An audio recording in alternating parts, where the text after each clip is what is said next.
ಜೈ ಗುರುದೇವ್, ಹರೇ ಶ್ರೀಕೃಷ್ಣ. ನಮಸ್ಕಾರ ವೀಕ್ಷಕರೇ. ನೋಡಿ, ನಾನು ಒಂದು 2 ತಿಂಗಳಿಂದ ಯಾವುದೇ ರೀತಿಯ ಒಂದು ವಿಡಿಯೋಗಳನ್ನು ಮಾಡೋದಕ್ಕೆ ಆಗಲಿಲ್ಲ. ಕಾರಣ ಬಂದ್ಬಿಟ್ಟು ನಾನು ಸಹ ಒಂದು ಸಾಧನೆಯಲ್ಲಿ ತೊಡಗಿದ್ದೆ. ಅಂದರೆ ಒಂದು ನಾರ್ತ್ ಇಂಡಿಯಾ ಕಡೆ ಹೋಗಿ ಒಂದು ಸಾಧನೆ ಮಾಡೋದಿತ್ತು. ಹಾಗಾಗಿ ಸ್ವಲ್ಪ ಬ್ಯುಸಿ ಆಗಿಬಿಟ್ಟಿದ್ದೆ. ಹಾಗಾಗಿ ನಾನು ಯಾವುದೇ ರೀತಿಯ ಒಂದು ವಿಡಿಯೋಗಳನ್ನು ನಾನು ಮಾಡೋದಕ್ಕೆ ಆಗಲಿಲ್ಲ. ದಯಮಾಡಿ ಕ್ಷಮಿಸಿ. ನೋಡಿ, ನಮ್ಮ ವೀವರ್ಸ್ ಒಬ್ಬರು ಒಂದು ಮೆಸೇಜ್ ಆಗ್ತಾಯಿದ್ರು ಯಾವಾಗಲೂ ಶಿವನ ದರ್ಶನಕ್ಕೆ ಸಂಬಂಧಪಟ್ಟಂತಹ, ಅಂದರೆ ಶಿವನನ್ನು ಪ್ರತ್ಯಕ್ಷವಾಗಿ ನೋಡ್ತಕ್ಕಂತಹ ಒಂದು ಪ್ರಯೋಗ ಅಥವಾ ಸಾಧನೆ ಬಗ್ಗೆ ತಿಳಿಸ್ಕೊಡಿ ಗುರುಗಳೇ ಅಂತ ಅಂದ್ಬಿಟ್ಟು ಯಾವಾಗೂ ಕಮೆಂಟ್ಸ್ ಆಗ್ತಾಯಿದ್ರು. ಹಾಗಾಗಿ ನಾನು ಅವರಿಗೋಸ್ಕರ ಈ ಒಂದು ಶಿವನ ದರ್ಶನ ಶಾಬರ ಮಂತ್ರವನ್ನು ಇವತ್ತಿನ ಈ ಒಂದು ವಿಡಿಯೋದಲ್ಲಿ ನಾವು ತಿಳಿದುಕೊಳ್ಳೋಣ. ನೋಡಿ, ಈ ಒಂದು ಪ್ರಯೋಗದಲ್ಲಿ ನಾವು ಶಿವನ ದರ್ಶನ ಅಂತ ಹೇಳಿದ್ದೀವಿ. ಅಂದರೆ ಈಶ್ವರನನ್ನು ಪ್ರತ್ಯಕ್ಷವಾಗಿ ನೋಡ್ತಕ್ಕಂಥ ಒಂದು ಸಾಧನೆ ಅಂತ ಹೇಳಿದ್ದೀವಿ. ಕೆಲವರು ಕೇಳ್ಬೋದು, ಏನ್ರಿ ಈ ಕಲಿಯುಗದಲ್ಲಿ ದೇವರು ಪ್ರತ್ಯಕ್ಷ ಆಗ್ತಾರಾ? ನಾವು ನರಮಾನವರು ಈ ಕಲಿಯುಗದಲ್ಲಿ ದೇವರನ್ನ ನೋಡೋಕ್ಕೆ ಆಗುತ್ತಾ? ಇದೆಲ್ಲ ಸಾಧ್ಯನಾ ಅಂತ ಕೆಲವರು ಕೇಳಬಹುದು, ಅನುಮಾನ ಪಡಬಹುದು. ನೋಡಿ ವೀಕ್ಷಕರೇ, ಇದು ಸಾಧ್ಯ. ಹೇಗೆ ಅಂದರೆ ನಮ್ಮ ಗುರುಗಳೆಲ್ಲ ದೇವರನ್ನ ನೋಡಿದ್ದಾರೆ, ಪ್ರತ್ಯಕ್ಷವಾಗಿ ನೋಡಿದ್ದಾರೆ. ಆದರೆ ನೋಡಿ, ಹಿಂದಿನ ಒಂದು ತ್ರೇತಾಯುಗ, ಸತ್ಯಯುಗ ಮತ್ತು ದ್ವಾಪರ ಯುಗದಲ್ಲೆಲ್ಲ ನಾವು ದೇವರನ್ನ ನೋಡಬೇಕು ಅಥವಾ ದೈವ ಶಕ್ತಿಗಳನ್ನು ನೋಡಬೇಕು ಅಂತಂದರೆ ಸುಮಾರು ವರ್ಷಗಳ ಕಾಲ ತಪಸ್ಸನ್ನು ಮಾಡಬೇಕಾಗಿತ್ತು. ಮನೆ ಮಠ ಬಿಟ್ಟು ಕಾಡಿಗೆ ಹೋಗಿ ಅಥವಾ ಬೆಟ್ಟ ಗುಟ್ಟ ಪ್ರದೇಶಗಳಲ್ಲಿ ವಾಸ ಮಾಡ್ತಾ ಅಲ್ಲೇ ಇದ್ಕೊಂಡು ಅಲ್ಲಿ ನದಿನಲ್ಲಿ ಸ್ನಾನ ಮಾಡಿ ಅಲ್ಲಿ ಸಿಗ್ತಕ್ಕಂತಹ ಹಣ್ಣು ಹಂಪಲುಗಳನ್ನು ತಿಂದು ಅಲ್ಲೇ ವಾಸ ಮಾಡಿಕೊಂಡಿದ್ದು ಸಾಧನೆಗಳನ್ನು ಮಾಡ್ತಾಯಿದ್ರು. ಜಪ, ತಪ, ತಪಸ್ಸು, ಸಾಧನೆ ಈ ರೀತಿಯೆಲ್ಲ ಮಾಡ್ತಾಯಿದ್ರು ಹಿಂದಿನ ಯುಗಗಳಲ್ಲಿ.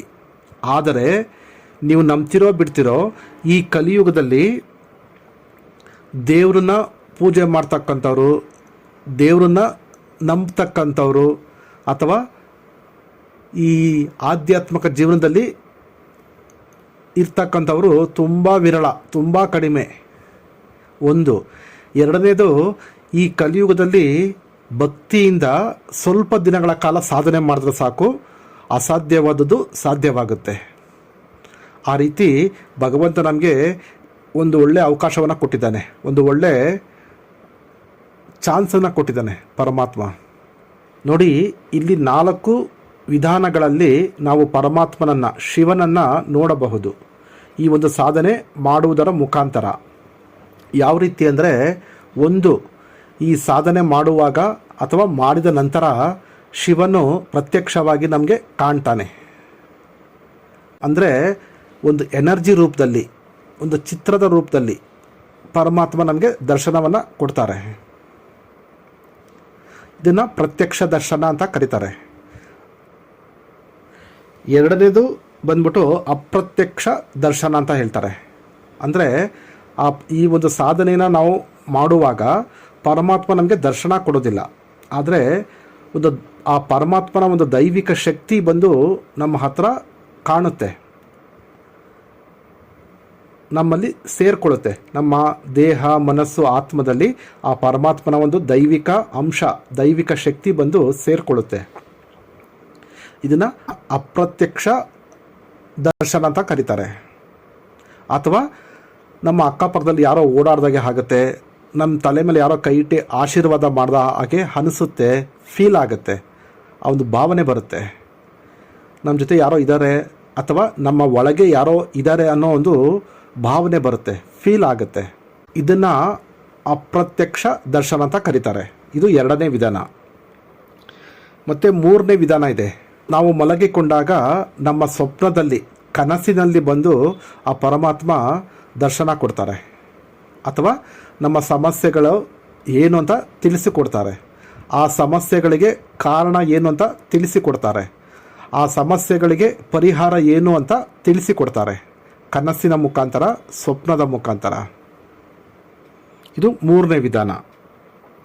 4ನೇ ವಿಧಾನ ಬಂದ್ಬಿಟ್ಟು ನಾವು ವಾಸ ಮಾಡ್ತಕ್ಕಂಥ ಸ್ಥಳ, ಸುತ್ತಮುತ್ತಲಿನ ವಾತಾವರಣ, ಪರಿಸರ ಅಥವಾ ಈ ಪ್ರಕೃತಿ ಮುಖಾಂತರ, ಶಕುನಗಳ ಮುಖಾಂತರ ಪರಮಾತ್ಮ ನಮಗೆ ತಿಳಿಸ್ಕೊಡ್ತಾರೆ. ಅಂದರೆ ಶಕುನಗಳ ಮುಖಾಂತರ ನೇರವಾಗಿ ದರ್ಶನ ಕೊಡದೇ ಇದ್ರೂ ಶಕುನಗಳ ಮುಖಾಂತರ, ಘಟನೆಗಳ ಮುಖಾಂತರ ಪರಮಾತ್ಮನ ಇರುವಿಕೆ ನಮಗೆ ತಿಳಿಯುತ್ತೆ. ಒಂದು ಉದಾಹರಣೆ ಕೊಡ್ತೀನಿ ನೋಡಿ. ಯಾವ ರೀತಿ ಈ ಶಕುನಗಳು ಅಂತಂದರೆ, ಕೆಲವರಿಗೆ ಶಕುನಗಳು ಅಂದರೆ ಗೊತ್ತಿಲ್ಲ, ಅಂಥವರಿಗೆ ಒಂದು ಉದಾಹರಣೆ ಮುಖಾಂತರ ಹೇಳ್ತೀನಿ. ಈಗ ನೀವು ಯಾವುದಾದ್ರೂ ಒಂದು ಒಳ್ಳೆ ಕೆಲಸಕ್ಕೆ ಮನೆ ಬಿಟ್ಟು ಮನೆಯಿಂದ ಹೊರಗಡೆ ಬರ್ತೀರಾ. ಮುಖ್ಯವಾಗಿರ್ತಕ್ಕಂಥ ಒಂದು ಕೆಲಸಕ್ಕೆ ಹೋಗಬೇಕು, ತುಂಬ ಇಂಪಾರ್ಟೆಂಟ್ ಆಗಿರ್ತಕ್ಕಂಥ ಒಂದು ಕೆಲಸ ಅದು. ಆ ಕೆಲಸಕ್ಕೆ ನೀವು ಹೋಗುವಾಗ ಮನೆಯಿಂದ ಹೊರಗಡೆ ಬಂದು ರೋಡ್ನಲ್ಲಿ, ಬೀದಿನಲ್ಲಿ ಹೋಗುವಾಗ ಯಾರಾದರೂ ಒಂದು ಹೆಂಗಸು ಒಂದು ಖಾಲಿ ಬಿಂದಿಗೆಯನ್ನು, ಅಂದರೆ ಖಾಲಿ ಕೊಡವನ್ನು ತಂದರೆ, ನಿಮ್ಮ ಆಪೋಸಿಟ್ ಆಗಿ ನಿಮ್ಮ ಎದುರಿಗೆ ತಂದರೆ, ತಗೊಂಡು ಬಂದರೆ, ಆಗ ನೀವು ಅಲ್ಲಿಗೆ ಅರ್ಥ ಮಾಡ್ಕೊಳ್ಬೇಕು ಇದು ಅಪಶಕುನ ಅಂತ. ಹೋಗ್ತಕ್ಕಂಥ ಕೆಲಸ ಆಗೋದಿಲ್ಲ ಅಂತ ಅಲ್ಲೇ ತಿಳ್ಕೊಳ್ಬೇಕು ನೀವು. ಅಥವಾ ಯಾರಾದರೂ ತುಂಬಿದ ಕೊಡ ತಂದರೆ, ಒಂದು ಬಿಂದಿಗೆ ತುಂಬ ನೀರು ತಂದರೆ, ತುಂಬಿದ ಕೊಡ ತಂದರೆ, ಆಗ ನೀವು ತಿಳ್ಕೊಳ್ಳಿ ನೀವು ಮುಂದೆ ಹೋಗ್ತಕ್ಕಂಥ ಕೆಲಸ ಅದು ಆಗುತ್ತೆ ಅಂತ ಇಲ್ಲೇ ಗೊತ್ತಾಗ್ಬಿಡುತ್ತೆ ನಿಮಗೆ. ಇದನ್ನು ಶಕುನಗಳು ಅಂತ ಕರೀತಾರೆ. ಈ ರೀತಿ ಸುಮಾರು ಶಕುನಗಳಿದೆ. ಅದ್ರ ಬಗ್ಗೆ ಮಾತಾಡಿದ್ರೆ ಒಂದು ದೊಡ್ಡ ವಿಡಿಯೋನೇ ಆಗುತ್ತೆ. ಈ ರೀತಿ 4ನೇ ವಿಧ ಇದು. ಈ ಶಕುನಗಳ ಮುಖಾಂತರ ನಮಗೆ ತಿಳಿಸ್ಕೊಡ್ತಕ್ಕಂಥದ್ದು, ನಮ್ಮ ಅರಿವಿಗೆ ಬರ್ತಕ್ಕಂಥದ್ದು, ಆ ಶಿವನ ಒಂದು ಇರುವಿಕೆ ನಮ್ಮ ಅರಿವಿಗೆ ಬರ್ತಕ್ಕಂಥದ್ದು. ಇದು 4ನೇ ವಿಧಾನ. ಈ ಒಂದು ಸಾಧನೆಯನ್ನು ನಾವು ಮಾಡೋದ್ರಿಂದ ಶಿವನ ದರ್ಶನ ಈ 4 ವಿಧಗಳಲ್ಲಿ ಆಗುತ್ತೆ. ನಂಬಿಕೆ ಇಟ್ಟು ದೀರ್ಘವಾದ ಪ್ರಯತ್ನ ಪಟ್ಟರೆ ಪ್ರತ್ಯಕ್ಷ ಆಗೇ ಆಗ್ತಾರೆ. ಇದು ಸಾಧ್ಯ. ಯಾಕಂದರೆ ನಾನು ಸುಮಾರು ಗುರುಗಳನ್ನು ನೋಡಿದ್ದೀನಿ, ಮೀಟ್ ಮಾಡಿದ್ದೀನಿ, ಅವ್ರಿಗೆಲ್ಲ ಕಾಣಿಸಿದ್ದಾರೆ. ಬಟ್ ಅವರು ಎಲ್ಲೂ ಯಾರಿಗೂ ಹೇಳ್ಕೊಳ್ಳೋದಿಲ್ಲ. ಹಾಗಾಗಿ ವೀಕ್ಷಕರೇ, ನಂಬಿಕೆ ಇಟ್ಟು ಹಠಯೋಗಿಗಳಂತೆ ನೀವು ಈ ಒಂದು ಸಾಧನೆಯನ್ನು ಮಾಡಿದ್ರೆ ಆ ಪರಮಾತ್ಮ ಪ್ರತ್ಯಕ್ಷ ಆಗಬಹುದು. ನೋಡಿ, ಈ ಒಂದು ಸಾಧನೆಗೆ ಬೇಕಾಗಿರ್ತಕ್ಕಂಥ ಒಂದು ನೀತಿ ನಿಯಮಗಳ ಬಗ್ಗೆ ತಿಳಿಸ್ತೀನಿ, ತಿಳ್ಕೊಳ್ಳಿ. ನೋಡಿ, ಈ ಒಂದು ಸಾಧನೆಯನ್ನು ನೀವು ಪ್ರಾರಂಭ ಮಾಡಬೇಕಾಗಿರ್ತಕ್ಕಂಥ ದಿನ ಬಂದ್ಬಿಟ್ಟು ಸೋಮವಾರ ಅಥವಾ ಸಿದ್ಧಯೋಗ, ಅಮೃತ ಯೋಗ ಇರ್ತಕ್ಕಂಥ ದಿನಗಳಲ್ಲಿ ನೀವು ಈ ಒಂದು ಸಾಧನೆಯನ್ನು ನೀವು ಪ್ರಾರಂಭ ಮಾಡಬಹುದು. ಅಥವಾ ಮಾಸ ಶಿವರಾತ್ರಿ ಅಂತ ಬರ್ತದೆ, ಆ ಶಿವರಾತ್ರಿ ದಿನ ಸಹ ನೀವು ಈ ಒಂದು ಸಾಧನೆಯನ್ನು ನೀವು ಪ್ರಾರಂಭ ಮಾಡಬಹುದು. ಇದಕ್ಕೆ ದಿಕ್ಕು ಬಂದ್ಬಿಟ್ಟು ಉತ್ತರ ದಿಕ್ಕು, ಪೂರ್ವ ದಿಕ್ಕು. ಅಂದರೆ ನಿಮ್ಮ ಮುಖ ಉತ್ತರಕ್ಕೆ ನೋಡಬೇಕು ಅಥವಾ ಪೂರ್ವಕ್ಕೆ ನೋಡಬೇಕು. ಇದಕ್ಕೆ ದೀಪ ಬಂದ್ಬಿಟ್ಟು 5 ರೀತಿಯ ಎಣ್ಣೆನ ಮಿಕ್ಸ್ ಮಾಡಿ ಹಾಕಬೇಕಾಗತ್ತೆ. ಅಂದರೆ ಕೊಬ್ಬರಿ ಎಣ್ಣೆ, ತುಪ್ಪ, ಎಳ್ಳೆಣ್ಣೆ, ಹರಳೆಣ್ಣೆ, ಸಾಸಿವೆ ಎಣ್ಣೆ, ಈ ರೀತಿ ಯಾವುದಾದ್ರೂ ಒಂದು 5 ರೀತಿಯ ಒಂದು ಎಣ್ಣೆಯನ್ನು ನೀವು ದೀಪಕ್ಕೆ ಹಾಕಿ ಹಚ್ಚಬೇಕಾಗತ್ತೆ. ಜಪ ಸಂಖ್ಯೆ ನೋಡಿ, ಪ್ರತಿದಿನ ನೀವು 1 ಮಾಲೆ ಜಪ ಮಾಡಬೇಕಾಗತ್ತೆ. ಅಂದರೆ 108 ಮಂತ್ರ ಜಪ ಮಾಡಬೇಕಾಗತ್ತೆ ಮಿನಿಮಮ್. ಅದಕ್ಕಿಂತ ನೀವು ಹೆಚ್ಚಿಗೆ ಎಷ್ಟು ಬೇಕಾದ್ರೂ ನೀವು ಜಪ ಮಾಡಬಹುದು. ಇದಕ್ಕೆ ಆಸನ ಬಂದ್ಬಿಟ್ಟು ಆಸನ, ವಸ್ತ್ರ ಮತ್ತು ಮಂಟಪ. ಈ ಆರೆಂಜ್ ಕಲರ್ ಪಂಚೆ ಬರ್ತಲ್ಲ ಬಟ್ಟೆ, ಅಂದರೆ ಕಾವಿ ಬಟ್ಟೆ ಅಂತ ಹೇಳ್ತಾರೆ, ಈ ಸನ್ಯಾಸಿಗಳು ಗುರುಗಳೆಲ್ಲ ಧಾರಣೆ ಮಾಡಿರ್ತಾರೆ. ಕಾವಿ ವಸ್ತ್ರ, ಆರೆಂಜ್ ಕಲರ್ ಬಟ್ಟೆನ ನೀವು ಮಂಟಪದ ಮೇಲೆ ಹಾಕಿ, ನೀವು ಕುಳಿತುಕೊಳ್ತಕ್ಕಂಥ ಆಸನದ ಮೇಲೂ ಸಹ ಹಾಕಿ, ಆನಂತರ ನೀವು ಸಹ ವಸ್ತ್ರ ಆರೆಂಜ್ ಕಲರ್ನ ಒಂದು ಬಟ್ಟೆನ ನೀವು ಧರಿಸ್ಕೊಳ್ಬೇಕಾಗತ್ತೆ. ಅಂದರೆ ಕಾವಿ ಬಣ್ಣದ ಬಟ್ಟೆಯನ್ನು ನೀವು ಧರಿಸ್ಕೊಳ್ಬೇಕಾಗತ್ತೆ. ನೋಡಿ, ಈ ಪೂಜೆ ಮಾಡೋದಕ್ಕೆ ನೀವು ಇಲ್ಲಿ ಫೋಟೋ ಇಡ್ತಕ್ಕಂಥ ಅವಶ್ಯಕತೆ ಇಲ್ಲ. ನದಿ ತೀರದಲ್ಲಿ ಅಥವಾ ಕೆರೆ ತೀರದಲ್ಲಿ ಶುದ್ಧವಾಗಿರ್ತಕ್ಕಂಥ ಒಂದು ಜೇಡಿ ಮಣ್ಣನ್ನು ತಂದು, ಆ ಜೇಡಿ ಮಣ್ಣಲ್ಲಿ ಒಂದು ಶಿವಲಿಂಗವನ್ನು, ನಿಮಗೆ ಸಣ್ಣದಾಗಿರ್ತಕ್ಕಂಥ ಒಂದು 4 ಇಂಚು 6 ಇಂಚು ಒಳಗಡೆ, 6 ಇಂಚು ಒಳಗಡೆ ಇರ್ತಕ್ಕಂಥ ಒಂದು ಶಿವಲಿಂಗವನ್ನು ನೀವು ತಯಾರು ಮಾಡ್ಕೊಳ್ಬೇಕಾಗತ್ತೆ. ಜೇಡಿ ಮಣ್ಣಿನಿಂದ ಒಂದು ಸಣ್ಣದಾಗಿರ್ತಕ್ಕಂತಹ ಒಂದು ಶಿವಲಿಂಗವನ್ನು ನೀವು ತಯಾರು ಮಾಡಿಕೊಂಡು ಮಂಟಪದ ಮೇಲೆ ಇಟ್ಟು ಈ ಒಂದು ಸಾಧನೆಯನ್ನು ನೀವು ಪೂಜೆ ಮಾಡಬೇಕಾಗತ್ತೆ. ಕೆಲವರಿಗೆ ಜೇಡಿ ಮಣ್ಣು ಸಿಗಲ್ಲ, ಮಣ್ಣಿನ ಶಿವಲಿಂಗ ಮಾಡೋದಕ್ಕೆ ಆಗೋದಿಲ್ಲ ಅಂತಕ್ಕಂಥವರು ಈಶ್ವರನ ಫೋಟೋವನ್ನು ಇಟ್ಟು ಈ ಒಂದು ಸಾಧನೆಯನ್ನು ಮಾಡಬಹುದು. ಜೊತೆಗೆ ಅಥವಾ ಈಶ್ವರ ಪಾರ್ವತಿ ಇರ್ತಕ್ಕಂಥ ಫೋಟೋವನ್ನು ಸಹ ಇಟ್ಟು ನೀವು ಈ ಒಂದು ಸಾಧನೆಯನ್ನು ಮಾಡಬಹುದು.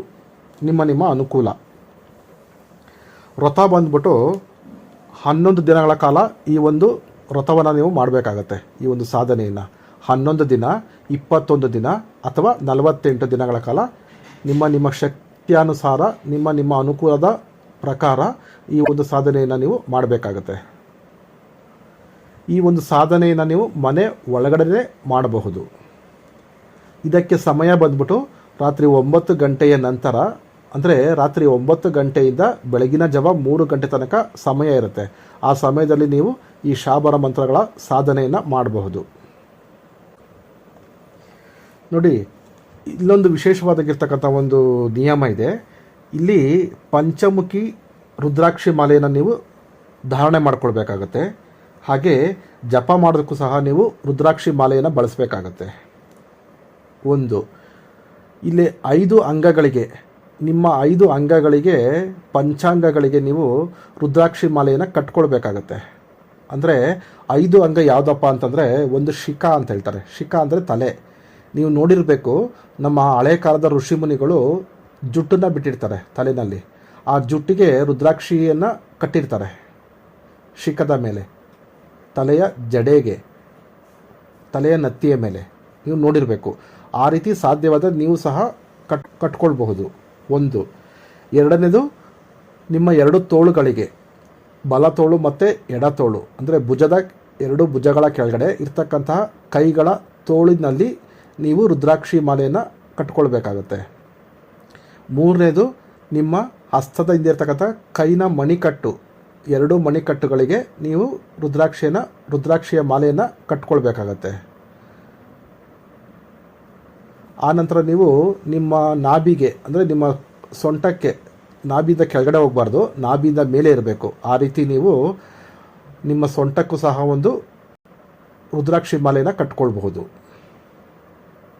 ಆಮೇಲೆ ನಿಮ್ಮ ಕೊರಳಿಗೆ ಒಂದು ಪಂಚಮುಖಿ ರುದ್ರಾಕ್ಷಿ ಮಾಲೆಯನ್ನು ಹಾಕೊಳ್ಳಿ. ಅಂದರೆ ನೋಡಿ, 5 ಅಂಗಗಳಾಯಿತು. ಒಂದು ತಲೆಯ ತುದಿ ಮೇಲೆ, ಎರಡನೇದು ತೋಳು, ಮೂರನೇದು ಕೈ ಮಣಿಕಟ್ಟು, ನಾಲ್ಕನೇದು ಕಂಠ, 5ನೇದು ನಾಭಿ. ಈ ರೀತಿ ನೀವು ನಿಮ್ಮ 5 ಅಂಗಾಂಗಗಳಿಗೆ ರುದ್ರಾಕ್ಷಿ ಮಾಲೆಯನ್ನು ಕಟ್ಕೊಂಡು ಈ ಒಂದು ಸಾಧನೆಯನ್ನು ಮಾಡಿದ್ರೆ ನಿಮಗೆ ಆದಷ್ಟು ಬೇಗನೆ ಶಿವನ ಒಂದು ದರ್ಶನ ಪ್ರಾಪ್ತಿಯಾಗುತ್ತದೆ. ಇದು ಸಾಧ್ಯವಿದ್ದರೆ ಮಾಡಬಹುದು.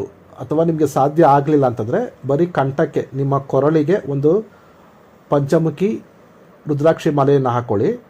ಒಂದು ಸಣ್ಣದಾಗಿರ್ತಕ್ಕಂತಹ ಒಂದು ಮಾಲೆಯನ್ನು ಜಪ ಮಾಡೋದಕ್ಕೆ, ನೀವು ಎಣಿಕೆ ಮಾಡೋದಕ್ಕೆ, ಮಂತ್ರಗಳ ಸಂಖ್ಯೆಯನ್ನು ಎಣಿಕೆ ಮಾಡೋದಕ್ಕೆ ಒಂದು ರುದ್ರಾಕ್ಷಿ ಮಾಲೆಯನ್ನು ತಗೊಳ್ಳಿ. ಆ ರೀತಿ ಬೇಕಾದ್ರೆ ಮಾಡ್ಬೋದು, ಈ ರೀತಿ ಬೇಕಾದ್ರೆ ಮಾಡ್ಬೋದು, ನಿಮ್ಮ ಅನುಕೂಲ.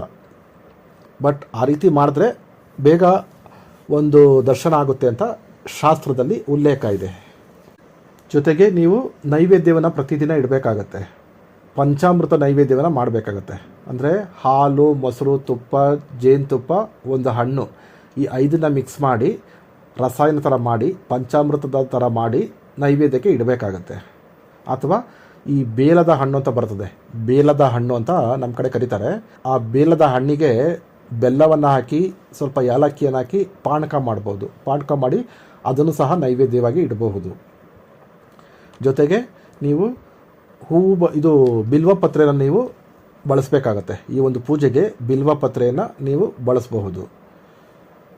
ಮತ್ತು ಹಣೆಗೆ ವಿಭೂತಿಯನ್ನು ನೀವು ಧಾರಣೆ ಮಾಡಿಕೊಳ್ಬೇಕಾಗತ್ತೆ. ಈಗ ಸ್ನಾನಾದಿಗಳನ್ನು ಮುಗಿಸ್ಕೊಂಡು ಬಂದು ನಿಮ್ಮ ಪೂಜಾ ಕೊಠಡಿಯಲ್ಲಿ ಕುತ್ಕೊಳ್ಳಿ. ಏಕಾಂತವಾಗಿರ್ತಕ್ಕಂಥ ಕೊಠಡಿ ಇದ್ದರೆ ತುಂಬ ಒಳ್ಳೆಯದು. ಸಪ್ರೇಟ್ ರೂಮ್ ಇದ್ದರೆ ಸಾಧನೆಗಳನ್ನು ಮಾಡೋದಕ್ಕೆ ಅಲ್ಲಿ ಯಾರದೇ ಡಿಸ್ಟರ್ಬೆನ್ಸ್ ಇರಬಾರ್ದು. ಅಥವಾ ನಿಮ್ಗೆ ಆ ರೀತಿ ಅನುಕೂಲ ಇಲ್ಲ ಅಂತಂದರೆ ನೀವು ನಿಮ್ಮ ದೇವ್ರ ಮನೆಯಲ್ಲೇ ಬಂದು ಕೂತ್ಕೊಂಡು ಈ ಒಂದು ಸಾಧನೆಯನ್ನು ಮಾಡಬಹುದು. ಈಗ ಸ್ನಾನಾದಿಗಳನ್ನು ಮುಗಿಸ್ಕೊಂಡು ಬಂದು ದೇವ್ರ ಕೋಣೆಯಲ್ಲಿ ಕೂತ್ಕೊಳ್ಳಿ. ಎಲ್ಲ ರೀತಿಯ ಒಂದು ವ್ಯವಸ್ಥೆಯನ್ನು ಮಾಡ್ಕೊಳ್ಳಿ. ಫಸ್ಟೇ ಮಾಡಿಕೊಂಡು ಜಪ ಮಾಡೋದಕ್ಕೆ ಕೂತ್ಕೊಂಡ್ರೆ ಮತ್ತೆ ಎದ್ದೊಳ್ಬಾರ್ದು. ಆ ರೀತಿ ಎಲ್ಲ ರೀತಿಯ ಒಂದು ವ್ಯವಸ್ಥೆಯನ್ನು ಮಾಡ್ಕೊಳ್ಳಿ. ಈಗ ನೀವು ತಂದಿರ್ತಕ್ಕಂಥ ಎಲ್ಲ ಸಾಮಗ್ರಿಗಳಿಗೆ ನೀರಿನಿಂದ ಶುದ್ಧೀಕರಣ ಮಾಡ್ಕೊಳ್ಳಿ, ಗಂಗಾಜಲದಿಂದ ಶುದ್ಧೀಕರಣ ಮಾಡ್ಕೊಳ್ಳಿ. ಶುದ್ಧೀಕರಣ ಮಂತ್ರ ಬರುತ್ತೆ, ಅದನ್ನು ಹೇಳಿಕೊಂಡು ಅಥವಾ ಎಲ್ಲ ಶುದ್ಧಿಯಾಗಲಿ, ಅಪವಿತ್ರವಾಗಿರ್ತಕ್ಕಂಥ ಎಲ್ಲ ವಸ್ತುಗಳು ಪವಿತ್ರವಾಗಲಿ ಅಂತ ಅಂದ್ಬಿಟ್ಟು ಆ ಪೂಜಾ ಸಾಮಗ್ರಿಗಳಿಗೆ ನೀರನ್ನು ಚಿಮುಕಿಸ್ತಾ ಪವಿತ್ರ ಮಾಡ್ಕೊಳ್ಳಿ. ಆಮೇಲೆ ಆ ಶಿವಲಿಂಗಕ್ಕೂ ಸಹ, ಮಣ್ಣಿನಿಂದ ಮಾಡಿರ್ತಕ್ಕಂಥ ಶಿವಲಿಂಗಕ್ಕೂ ಸಹ ಬಿಲ್ವಪತ್ರೆಯನ್ನು ಆರಿಸಿ ಭಸ್ಮವನ್ನು, ವಿಭೂತಿಯನ್ನು ಹಾಕಿ ಪೂಜೆಯನ್ನು ಮಾಡಿ. ನೋಡಿ, ಈಶ್ವರನಿಗೆ ಯಾವುದೇ ರೀತಿ ಹೂಗಳನ್ನು ಅರ್ಪಿಸೋದಿಲ್ಲ, ಬಿಲ್ವಪತ್ರೆಯನ್ನು ಬಿಟ್ಟು. ಜೊತೆಗೆ ಅರಿಶಿನ ಕುಂಕುಮ ಇಡೋ ಹಾಗಿಲ್ಲ, ಭಸ್ಮವನ್ನು ಮಾತ್ರ ಹಾಕಬೇಕಾಗತ್ತೆ. ಈಗ ಪೂಜೆಯನ್ನು ಮಾಡಿ. ಅಲ್ಲಿರ್ತಕ್ಕಂತಹ ಮಂಟಪದ ಮೇಲೆ ಇರ್ತಕ್ಕಂತಹ ನಿಮ್ಮ ಗುರುಗಳ ಫೋಟೋ ಇದ್ದರೆ ಗುರುಗಳ ಫೋಟೋಗೂ ಪೂಜೆ ಮಾಡಿ. ಶಿವನ ಲಿಂಗ ಇಲ್ಲದೆ ಹೋದರೆ ಶಿವನ ಫೋಟೋಕ್ಕೆ ಪೂಜೆಯನ್ನು ಮಾಡಿ.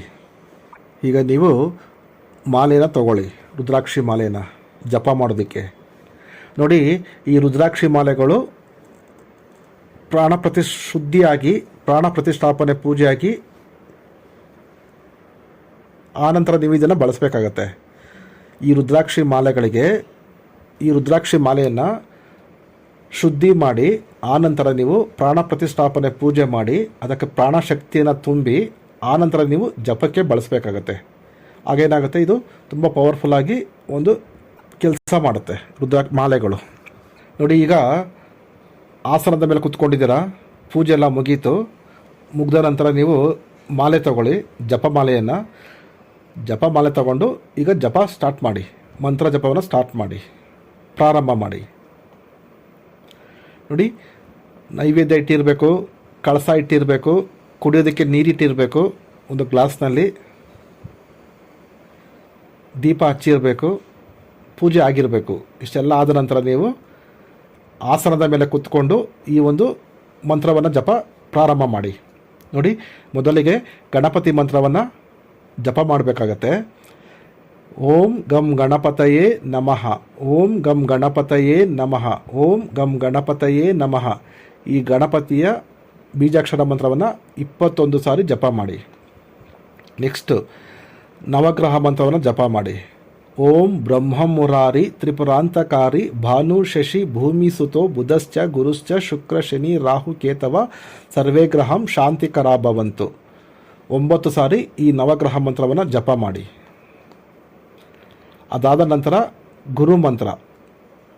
ನಿಮಗೆ ಯಾರಾದರೂ ಗುರುಗಳಿದ್ದರೆ ಆ ಗುರುಗಳು ಕೊಟ್ಟಿರ್ತಕ್ಕಂತಹ ಗುರು ಮಂತ್ರವನ್ನು 108 ಸಾರಿ ಒಂದು ಮಾಲೆ ಜಪ ಮಾಡಿ. ಅಥವಾ ನಿಮ್ಗೆ ಯಾರು ಗುರುಗಳು ಇಲ್ಲ ಅಂತಂದರೆ ನೀವು ಶಿವನನ್ನೇ ಗುರುವಾಗಿ ಸ್ವೀಕರಿಸಿ ಈ ಒಂದು ಸಾಧನೆಯನ್ನು ಮಾಡಬಹುದು. ಶಿವನ ಗುರು ಮಂತ್ರ ಈ ರೀತಿ ಇದೆ: ಓಂ ನಮ ಶಿವಾಯ, ಓಂ ನಮ ಶಿವಾಯ, ಓಂ ನಮ ಶಿವಾಯ. ಈ ಪಂಚಾಕ್ಷರಿ ಮಂತ್ರ, ಈ ಶಿವನ ಗುರು ಪಂಚಾಕ್ಷರಿ ಮಂತ್ರವನ್ನು ನೀವು 108 ಸಾರಿ ಜಪ ಮಾಡಿ. ಒಂದು ವೇಳೆ ನೀವು ಶ್ರೀಕೃಷ್ಣ ಪರಮಾತ್ಮನನ್ನು ಸಹ ನೀವು ಈ ಒಂದು ಸಾಧನೆಗೆ ಗುರುವಾಗಿ ಸ್ವೀಕರಿಸಬಹುದು.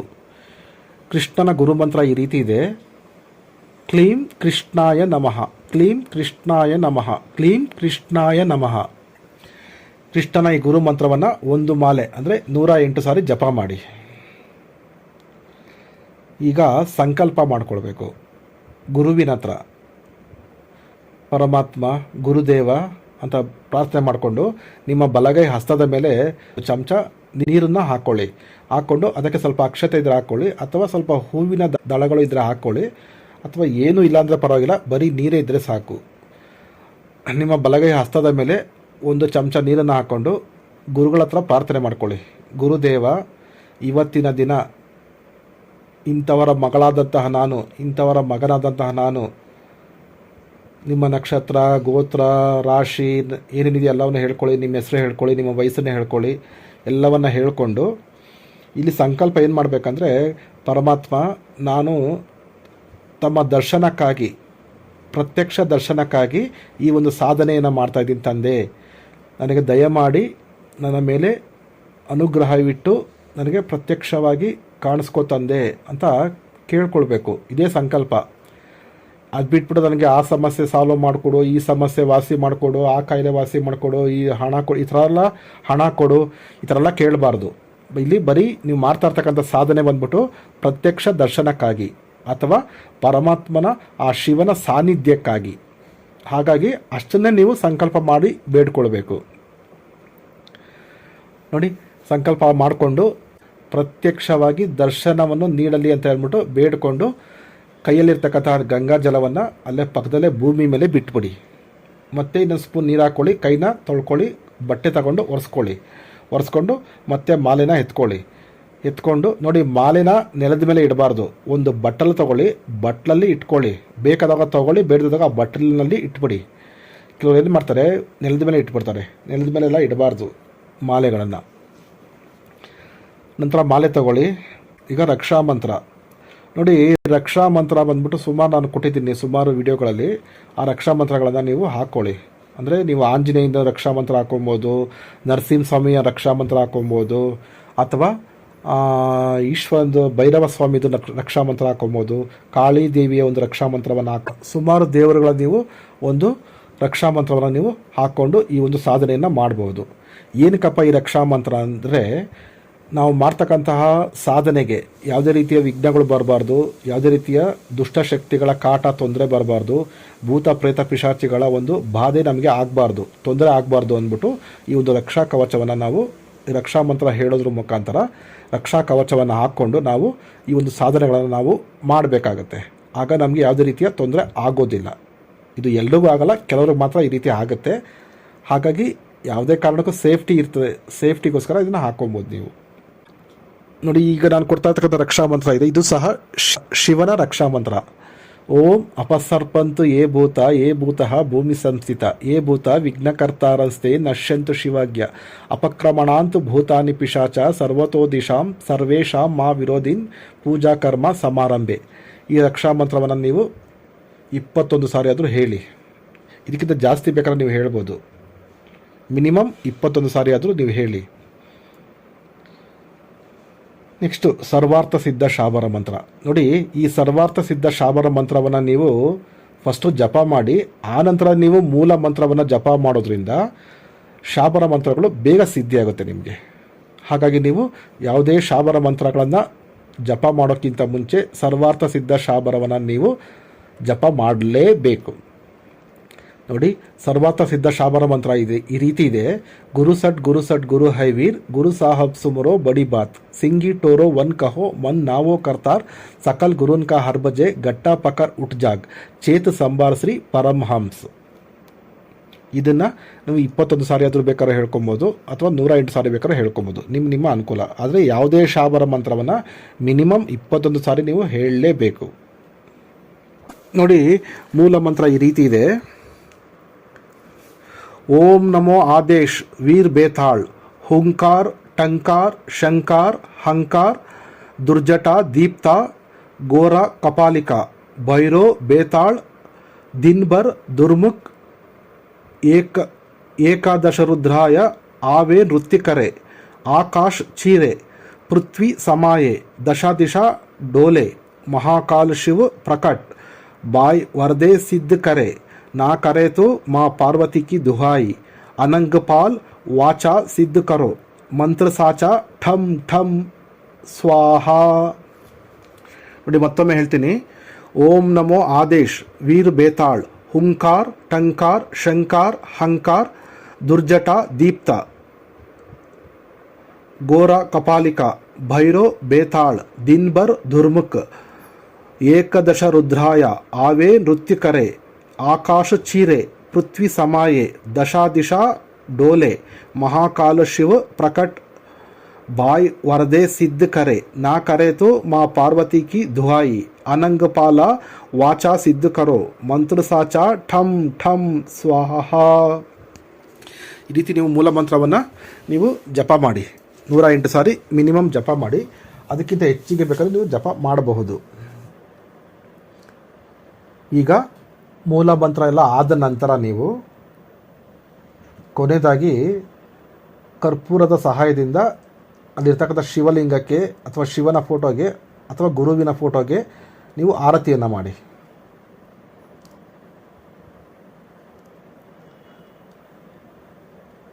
ಆರತಿಯನ್ನು ಮಾಡಿದ ನಂತರ ಈಗ ಅರ್ಪಣೆ ಮಾಡಿ ಪರಮಾತ್ಮನಿಗೆ. ಪರಮಾತ್ಮ, ನಾನು ಮಾಡಿರ್ತಕ್ಕಂಥ ಇವತ್ತಿನ ಈ ಒಂದು ಸಾಧನೆಯನ್ನು ಸ್ವೀಕರಿಸು, ಈ ಒಂದು ಪೂಜೆಯನ್ನು ಸ್ವೀಕರಿಸು, ಈ ಒಂದು ಸೇವೆಯನ್ನು ಸ್ವೀಕರಿಸು, ನೈವೇದ್ಯವನ್ನು ಸ್ವೀಕರಿಸು, ಪಾನೀಯವನ್ನು ಸ್ವೀಕರಿಸು, ಫಲಪುಷ್ಪಗಳನ್ನು, ಧೂಪ ದೀಪವನ್ನು, ಅಲ್ಲಿ ಏನೇ ನೀವು ಮಾಡಿರ್ತೀರೋ ಅವೆಲ್ಲವನ್ನು ಹೇಳ್ತಾ ಹೋಗಿ ಅರ್ಪಿಸಿ, ಸ್ವೀಕರಿಸು ಪರಮಾತ್ಮ ಅಂತ ಅರ್ಪಿಸಿ. ಈಗ ಅರ್ಪಣೆ ಪೂಜೆ ಆಯಿತು. ಈಗ ಕ್ಷಮಾ ಪ್ರಾರ್ಥನೆ ಅಂತಂದರೆ ನಾವೇನಾದ್ರು ತಪ್ಪುಗಳನ್ನು ಮಾಡಿದಾಗ ಪರಮಾತ್ಮನ ಹತ್ರ ಕ್ಷಮೆ ಕೇಳಬೇಕು. ಪರಮಾತ್ಮ, ಈ ಒಂದು ಪೂಜೆಯಲ್ಲಿ, ಈ ಒಂದು ಸಾಧನೆಯಲ್ಲಿ ನನ್ನ ಕಡೆಯಿಂದಾಗಲಿ ಅಥವಾ ನಮ್ಮ ಮನೆಯವರ ಕಡೆಯಿಂದಾಗಲಿ ಏನಾದರೂ ಒಪ್ಪು ತಪ್ಪುಗಳಾಗಿದ್ದರೆ, ಅಂಟು ಮುಂಟುಗಳಾಗಿದ್ದರೆ, ಏನಾದರೂ ಅಪಚಾರಗಳಾಗಿದ್ದರೆ ದಯಮಾಡಿ ಕ್ಷಮಿಸು ಪರಮಾತ್ಮ, ಕ್ಷಮಿಸಿ ಕಾಪಾಡು ಪರಮಾತ್ಮ ಅಂತ ಬೇಡ್ಕೊಳ್ಳಿ, ಕ್ಷಮೆ ಕೇಳ್ಕೊಳ್ಳಿ. ಕ್ಷಮಾ ಪ್ರಾರ್ಥನೆ ನಿಮ್ಮ ಸಾಧನೆಯ ಅವತ್ತಿನ ಆ ದಿನದ ಸಾಧನೆಯ ಒಂದು ಕಾರ್ಯಕ್ರಮ ಮುಗೀತು. ನೋಡಿ, ಇಲ್ಲಿ ಒಂದು ಸೂಚನೆ ಇದೆ. ಈ ಒಂದು ಸಾಧನೆ ಮಾಡ್ತಕ್ಕಂಥ ಸಮಯದಲ್ಲಿ ಅದು 11 ದಿನ ಆಗಿರ್ಬೋದು, 21 ದಿನ ಆಗಿರ್ಬೋದು, 48 ದಿನ ಆಗಿರ್ಬೋದು, ಆ ಸಮಯಗಳಲ್ಲಿ ನೀವು ಬ್ರಹ್ಮಚರ್ಯವನ್ನು ಪಾಲನೆ ಮಾಡಬೇಕು, ಮಾನಸಿಕವಾಗಿ ಹಾಗೂ ದೈಹಿಕವಾಗಿ. ತುಂಬ ವೆರಿ ಇಂಪಾರ್ಟೆಂಟು. ಮತ್ತು ನೀವು ಫ್ರೀ ಇರುವತಕ್ಕಂಥ ಸಮಯದಲ್ಲಿ ಆ ಪರಮಾತ್ಮನ ನಾಮ ಜಪವನ್ನು ಮಾಡಿ. ನಮಃ ಶಿವಾಯ, ನಮಃ ಶಿವಾಯ, ನಮಃ ಶಿವಾಯ ಅಂತಹ ನಾಮ ಜಪವನ್ನು ಮಾಡ್ತಾಯಿರಿ ನೀವು ಬೇರೆ ಸಮಯಗಳಲ್ಲಿ. ಆಮೇಲೆ ಯಾವುದೋ ಸಾವುಗಳಿಗೆ ಅಥವಾ ಡೆಲಿವರಿ ಆಗಿರ್ತಕ್ಕಂತಹ ಮನೆಗಳಿಗೆ ಅಥವಾ ಮೆಚ್ಯೂರ್ಡ್ ಆಗಿರ್ತಕ್ಕಂತಹ ಹೆಣ್ಮಕ್ಳು ಮೆಚ್ಯೂರ್ಡ್ ಆಗಿರ್ತಾರಲ್ಲ ಅಂತಹ ಮನೆಗಳಿಗೆ ಈ ಒಂದು ಸಾಧನೆ ಮಾಡ್ತಕ್ಕಂಥ ಸಮಯದಲ್ಲಿ ನೀವು ಹೋಗಬಾರ್ದು. ಹೋಗಿ ಬಂದ್ರೂ ಶುದ್ಧಿಯಾಗಬೇಕು. ನೀವು ಶುದ್ಧಿಯಾಗಿ ಗೋಮೂತ್ರದಿಂದ ಸ್ನಾನ ಮಾಡಿಕೊಂಡು, ಗಂಗಾಜಲವನ್ನು ಸಿಂಪಡಿಸ್ಕೊಂಡು, ಗಂಗಾಜಲದಲ್ಲಿ ಸ್ನಾನ ಮಾಡಿಕೊಂಡು, ಕಲ್ಲು ಉಪ್ಪಿನಿಂದ ಸ್ನಾನ ಮಾಡಿಕೊಂಡು ಶುದ್ಧಿಯಾಗಿ ಆನಂತರ ಮತ್ತೆ ನೀವು ಒಂದು ದಿನ ಬಿಟ್ಬಿಟ್ಟು ನೆಕ್ಸ್ಟ್ ದಿನ ನೀವು ಪ್ರಾರಂಭ ಮಾಡಬೇಕಾಗತ್ತೆ. ಅಂದರೆ ಇವತ್ತು ನೀವೆಲ್ಲಾದರೂ ಒಂದು ಸಾವಿಗೆ ಹೋದ್ರಿ ಅಂದ್ಕೊಳ್ಳಿ, ಆ ಸಾವಿಗೆ ಹೋಗಲೇಬೇಕು, ಇಂಪಾರ್ಟೆಂಟು, ತುಂಬ ಇಂಪಾರ್ಟೆಂಟು, ತುಂಬ ಬೇಕಾಗಿರ್ತಕ್ಕಂಥ ಜನ ಅವರು ಸಂಬಂಧಿಕರು. ಆ ಸಂಬಂಧಿಕರ ಮನೆಗೆ ಆ ಸಾವಿಗೆ ನೀವು ಹೋಗಲೇಬೇಕು ಅಂತ ಇರುತ್ತೆ ಅಂದ್ಕೊಳ್ಳಿ, ಹೋಗಿ ಪರವಾಗಿಲ್ಲ. ಹೋಗಿ ಬಂದ ನಂತರ ನೀವು ಶುದ್ಧಿ ಆಗಬೇಕು. ಶುದ್ಧಿಯಾಗಿ ಅವತ್ತೇ ದಿನ ಸಾಧನೆ ಮಾಡಬಾರ್ದು, ಅವತ್ತಿನ ದಿನ ಬಿಟ್ಬಿಡಿ, ನೆಕ್ಸ್ಟ್ ದಿನ ಸಾಧನೆ ಮಾಡಿ. ಕೆಲವು ಹೆಣ್ಮಕ್ಳು ಮಾಸಿಕ ಧರ್ಮ ಇರುತ್ತೆ, ಅಂಥವರು ಮಾಸಿಕ ಧರ್ಮವನ್ನು ಮುಗಿಸ್ಕೊಂಡು ಆನಂತರ ನೀವು ಪ್ರಾರಂಭ ಮಾಡಿ. ಇಷ್ಟು ಸೂಚನೆಗಳು. ಈಗ ಇದರ ಪ್ರಯೋಗ ಹೇಗಪ್ಪ ಅಂತಂದರೆ, ಇದರ ಪ್ರಯೋಗ ಏನೂ ಇಲ್ಲ. ನೀವು ಸಾಧನೆ ಮಾಡ್ತಕ್ಕಂಥ ದಿನಗಳಲ್ಲಿ ಪ್ರತಿದಿನ ನೀವು ಈಶ್ವರನ ದೇವಸ್ಥಾನಕ್ಕೆ ಹೋಗಿ ಹಾಲಿನ ಅಭಿಷೇಕ ಮಾಡಿಸ್ಬೇಕಾಗತ್ತೆ. ಅರ್ಧ ಲೀಟ್ರ್ ಹಾಲು, 1/4 ಲೀಟ್ರ್ ಹಾಲು, ಎಷ್ಟೋ ನಿಮ್ಮ ಕೈಲಿ ಎಷ್ಟಾಗುತ್ತೋ 1 ಲೀಟ್ರ್ ಹಾಲು ಎಷ್ಟಾಗುತ್ತೋ ಅಷ್ಟನ್ನು ನೀವು ಪರಮಾತ್ಮನಿಗೆ ಕೊಟ್ಟು ಅಭಿಷೇಕಕ್ಕೆ ಹಾಲನ್ನು ಕೊಡಬೇಕಾಗತ್ತೆ. ಅಥವಾ ಅಭಿಷೇಕ ಮಾಡುವಾಗ ಅಲ್ಲೇ ನಿಂತ್ಕೊಂಡಿದ್ದು ಈ ಒಂದು ಮಂತ್ರವನ್ನು ಜಪ ಮಾಡ್ಕೊಂಡು ಬಂದ್ರೂ ಸಹ ಒಳ್ಳೆಯದಾಗುತ್ತೆ ನಿಮಗೆ. ಅಥವಾ ನಿಮಗೆ ಹಾಲು ಕೊಡೋದಕ್ಕೆ ಶಕ್ತಿ ಇಲ್ಲ ಅಂತಂದರೆ ನೀವು ಒಂದು ತಾಮ್ರದ ಚೊಂಬಿನಲ್ಲಿ ನೀರನ್ನು, ಶುದ್ಧವಾಗಿರ್ತಕ್ಕಂಥ ಒಂದು ನೀರನ್ನು ತಗೊಂಡು ಅದಕ್ಕೆ ಒಂದು 5 ಬಿಲ್ವ ಪತ್ರೆಯನ್ನು ಹಾಕಿ ಅದನ್ನು ಸಹ ತವನಾಗಿ ಅಭಿಷೇಕಕ್ಕೆ ನೀವು ಕೊಡಬಹುದು. ಕೊಟ್ಟು ಪರಮಾತ್ಮನ ದರ್ಶನ ಮಾಡಿಕೊಂಡು, ಅಂದರೆ ದೇವಸ್ಥಾನಗಳಿಗೆ ಹೋಗಿ ಕೊಡಬೇಕಾಗತ್ತೆ. ಇದನ್ನು ಕೊಟ್ಟು ಅಭಿಷೇಕ ಮಾಡಿಸ್ಕೊಂಡು ಪ್ರಾರ್ಥನೆ ಮಾಡಿಕೊಂಡು ಬರಬೇಕಾಗತ್ತೆ. ಇದೇ ಪ್ರಯೋಗ. ಪ್ರತಿದಿನ ಅಂದರೆ ನೀವು ವ್ರತ ಮುಗಿಯೋಗಂಟ ನೀವು ಇದನ್ನು ಮಾಡಬೇಕಾಗತ್ತೆ. ಕೊನೆಯದಾಗಿ ಲಾಸ್ಟ್ ದಿನ ಇರುತ್ತಲ್ವ, ವ್ರತ ಮುಗಿತಕ್ಕಂಥ ದಿನ, ಅವತ್ತು ನೀವು ಹೋಮ ಸಹ ಮಾಡಬಹುದು. ನಾನು ಬೇರೆ ವಿಡಿಯೋಗಳಲ್ಲಿ ಹೋಮ ಮಾಡ್ತಕ್ಕಂಥ ಒಂದು ವಿಧಾನವನ್ನು ತಿಳಿಸಿದ್ದೀನಿ. ಆ ರೀತಿ ಒಂದು ನೀವು ಮನೆಯಲ್ಲೇ ಹೋಮವನ್ನು ನೀವು ಮಾಡಬಹುದು. ಮಾಡಿ ನಿಮ್ಮ ವ್ರತವನ್ನು ನೀವು ಮುಗಿಸ್ಬೋದು. ನೀವು ಸಾಧನೆ ಮಾಡ್ತಕ್ಕಂಥ ಸಮಯಗಳಲ್ಲೇ ನಿಮಗೆ ಪ್ರತ್ಯಕ್ಷವಾಗಬಹುದು, ಅಥವಾ ಸಾಧನೆ ಮುಗಿದ ನಂತರ ಆಮೇಲೂ ಸಹ ನಿಮಗೆ ಪ್ರತ್ಯಕ್ಷ ಆಗಬಹುದು. ಸರಿ ವೀಕ್ಷಕರೇ, ಧನ್ಯವಾದಗಳು. ಇಷ್ಟು ಹೇಳ್ತಾ ಇವತ್ತಿನ ಈ ಒಂದು ವಿಡಿಯೋವನ್ನು ಇಲ್ಲಿಗೆ ಮುಗಿಸ್ತಾ ಇದ್ದೀನಿ. ಧನ್ಯವಾದಗಳು.